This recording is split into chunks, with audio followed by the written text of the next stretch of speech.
ጨምር ያስገዳልኩ እንዴ ሉላ እንዴ ነገር አመቸነውኩና እኔ የምሞተው እንዴ ነው አልሞትም እንዴ ሀገር ምድሩ ወንድ የተባለው ሁሉ ከርቀት ይፈራኛል፣ ሁሉም ይንቀጠቀጥልኛል። እኔን ማንም ከፊቴ ደፍሮ ማናገርም እንኳን ምንም አይነት መብትም ሆነ ሞራል የለውም። እኔ እንዲናገር የፈቀድኩለት ሰው ብቻ እንዲናገር አደርገዋለሁ። ከዛ ውጭ ግን ቆሞ እስካላዳመጠኝ ወይም እኔ ያልኩትን እስካልተገበረ ድረስ ከኔ ጋራ ጫወታው ያልቅለታል።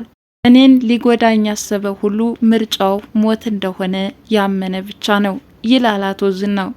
ዛሬ ግን ሚስቱን ለሞገሴ አስረክቧል። ማለትም የቀድሞ ባሏ አስኮብልሎ አሁን ከጉያው አስገብቷታል።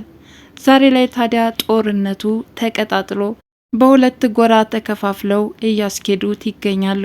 ማለትም አቶ ዝናው ሚስቴን ምንም ሳትነካት የማትመለስ ከሆነ ወዮልህ፣ ሞት ይጠብቅሃል፣ ካለበለዛ ካለህበት ድረስ በመምጣት ዋጋህን ታገኛለህ በማለት ከርቀት እየዛተ ነው። ሞገሴና ብሩኬም ይገኙበታል ወዳለው ወደ ብሩኬ መኖሪያ ቤትም መጥቶ ነበረ። እያንዳንዱ ጓዳ ጎድጓዳ ቢፈትሽም ወይዘሮ ሉላም ሆነ ሞገሴ አንድም የሰው ዘር አላገኘም። ማለትም አስከትሏት ከመጣ ከመሀሌቱ በስተቀር። ታዲያ አሁን ላይ እነ ሞገሴም ሉላን ይዘው እየተደራደሩ ነው። ማለትም ሚስትን የምትፈልጋት ከሆነ ማህሌትን ቤቱን እግዱን እንድታነሳ አድርግ፣ ቅድስት ከታሰረችበት ትፈታ። ይህንን ማድረግ ስትችል ሚስትህን በእጅህ ትረከባለህ፣ ካለበለዛ ጫወታው አለቀ። ሉላንም በፍጹም አታገኛትም፣ እንግዲህ ሚስትነቷ የሌላ ሆናለችና በማለት ቁርጥህን ወቅ ተብሏል። አቶ ዝና ግን ካላችሁበት ድረስ እንደምንም ብዬ አፈላልጌ መጥቼ እያንዳንዳችሁ ዋጋችሁን እሰጣችኋለሁኝ እንጂ እኔ አቶ አበበ ልጅ ራሴን ዝቅ ዝቅማ አላደርግም፣ እንተያያለን ተባብለዋል። ሰላም ጤና ይስጥልን ውድ ቻናሌ ቤተሰቦች እንደምናላችሁ በያላችሁበት በዓለም ዳርቻ ሰላማችሁ ይብዛ እያልኩኝ ዛሬም ምሳሌ ድራማ ክፍል 49 የቀጠለውን ይዤላችሁ መጥቻለሁ። ጦርነቱ በአዲስ እየተቀጣጠለ አዲስ ምዕራፍ እየተከፈተ በምሳሌ ድራማ እጅግ በጣም የሚገራርሙ ትዕይንቶች እየተመለከትን ነው። እንግዲህ አቶ ዝና ወደ ሻወር ብሎ በገባበት አጋጣሚ ሚስቱ ፈርጥጣ ወደ ቀድሞ ባለቤቷ ሄዳለች ማለት ነው። ታዲያ አሁንም ፍርሃት ውስጥ የገባችው ወይዘሮ ሉላ ከዚህ ከክፉና ከጨካኙ ተመልሼ ከገባው በህይወት እንኳን ላልኖር እችላለሁ በማለት ፍርሃት ውስጥም የገባች ትመስላለች። እሷ ብቻ አይደለችም፣ ካጠገቧ ያለችው ዳጣ በራሷ እረኔ ይሄ ነገር አይሆንም፣ ከሱ ጋራ በፍጹም ሊሳካልን አይችልም በማለት እንግዲህ በባለፈው ትንሽም ቢሆን አቅምሷታልና ያ ፍራቻ ስላለባት አሁንም ያ ነገር እንዲደገምባት አትፈልግም። ታዲያ ከሉላ ጋር አንዲት ክፍል ታጉረውም አሁንም እየፈራች ያለችው ይመጣብናል በማለት በር በተንኳኳ ቁጥር ክፉኛ እየተደናገጠች ትገኛለች። በሌላ በኩል ወይዘሮ ማህሌትም ጥቅሟን ለማስከበር ስለሆነ ዝናን የቀረበችው የቤቱን ነገር ቃል ገብተሃልና ማስፈጸም አለብህ እያለ ይገኛል። እሱ ደግሞ ሚስቴን ተቀምቻለሁ ቤቱ ድረስ በመውሰድ ታሳይኛለሽ እያለም እንግዲህ እንድትሄድ አድርጓታል። እሷ በመጀመሪያ ያለችው የራሷ ፍላጎት ተፈጻሚነት እንዲሆንላት ፈልጋ ነበረ። ሆኖም አቶ ዝና እኔ ያልኩሽን ስታደርጊ ብቻ ነው የሚደረግልሽ፣ ቃሌን ግን አላጥፍም በማለት ያሉበትን ቤት መንገድ እንድታመላክተው ወስዷት ነበረ። እሷ እንግዲህ ለመመለስ ብታስብም በፍጹም ቤት ድረስ አብረሽ ትሄጃለሽ በማለት ወስዷታል። ከዛም እያንዳንዱ ጓዳዎች ቢፈተሹ እና አቶ ብሩኬ በቀላሉ ሊገኙ አልቻሉም። ምክንያቱም አቅጣጫ ቀይሮ በቀላሉ ሊገኙ የማይችሉበት ቦታ ተቀምጠዋልና። በዚህ የተበሳጨው አቶ ዝናም ያው ቤት መደብደብ ቀርቶታል።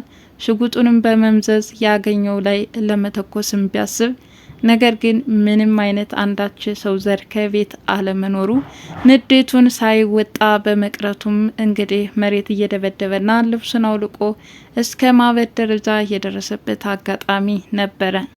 ብሩኬ አሁንም ከዝና ጋር የጀመሩት ጨዋታ ከባድ እንደሚሆን ለሞገሴ እየነገረው ነው።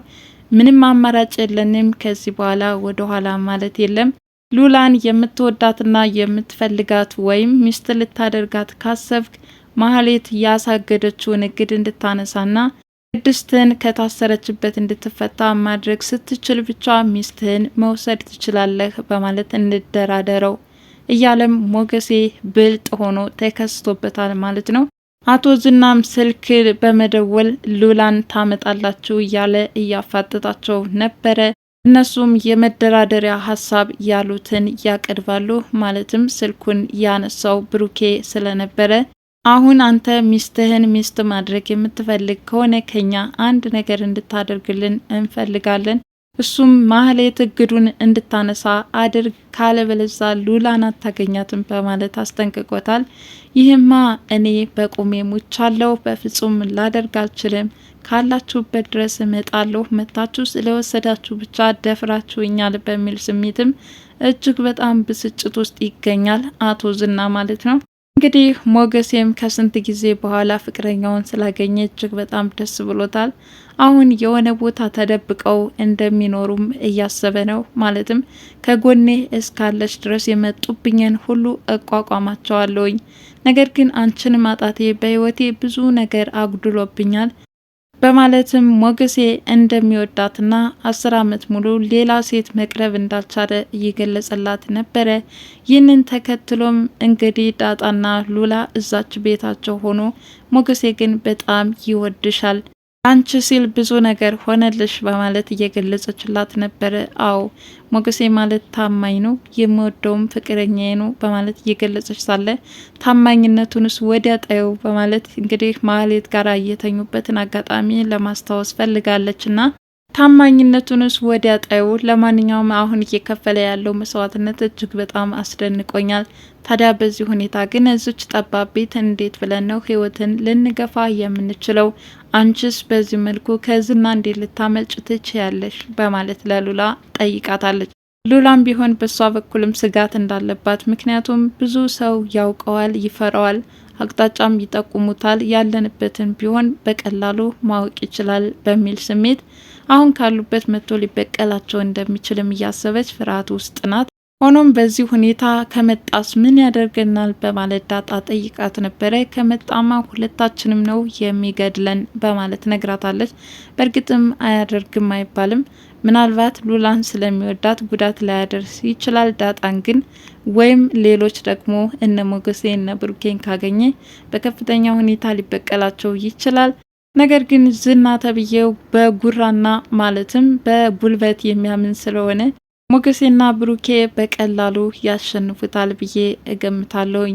ብሩኬም ይህንን ማድረግ ላንተ ቀላል ነው፣ እኛ ያልንህ ማህሌትን ማዘዝ ብቻ ነው፣ ማህሌትን እዘዝና ሚስትህን አሁኑኑ መውሰድ ትችላለህ ባለው መሰረትም ነገር ግን በዚህ ሀሳቡ ፈቃደኛ ያልሆነው ዝና መጨረሻስ ምን ሊሆን ይችላል? እውነትም ሉላን ለመውሰድ ሲል ያልፈለገውን ትዕዛዝ ይፈጽማል?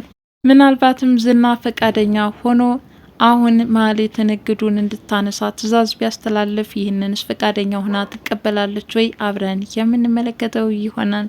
ለማንኛውም ያለ ወንጀሏ እስር ቤት የገባችው ቅድስት ከእስር እንድትወጣና እንዲሁም አሁን በቀጠሮ ላይ ያለው የምሳሌ ሕክምና እንዲሳካላቸው እንመኛለን።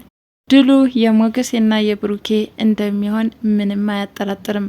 በመጨረሻም ዳጣና ሉላ ባሉበት እንግዲህ በር ተንኳክቶባቸዋል። ክፉኛ ደንግጠዋል። ይህ የመጣው ሰው ማለትም በሩን አንኳክቶ ያስደነገጣቸው ማን ሊሆን ይችላል? የእናንተ ግምታችሁን አስቀምጡ።